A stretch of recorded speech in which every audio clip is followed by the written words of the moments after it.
इस तरह के ठगी भी होती है।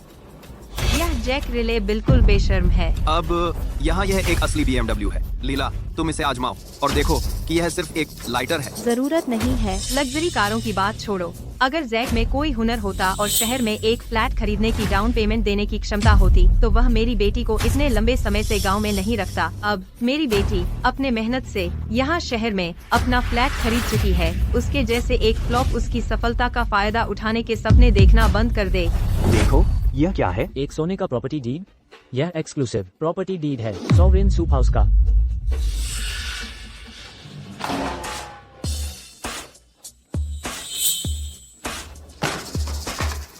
मिस्टर रिले, तुम्हारे पास इतने सारे सॉवरेन सूप हाउस के विला हैं।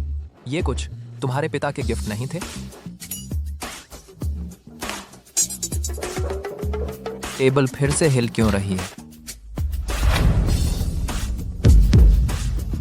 बिल्कुल ठीक है।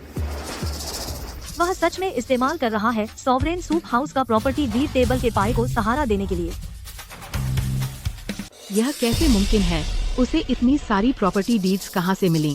कहते हैं सॉवरेन सूप हाउस के विला की शुरुआती कीमत करोड़ों में है और जैक राइली के पास ऐसे कितने सारे हैं? उसकी कुल संपत्ति कम से कम $1 अरब तो होगी ही। बिल्कुल सही। 1 अरब से भी ज्यादा। क्या जैक राइली वाकई कोई छुपा हुआ अरबपति है? अरे भाई, क्या तुमने कभी कोई अरबपति देखा है जो ऐसे गांव कस्बे में रहता हो?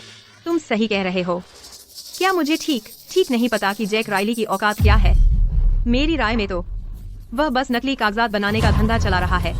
कैरा, तुमने उसे तलाक देकर बिल्कुल सही किया।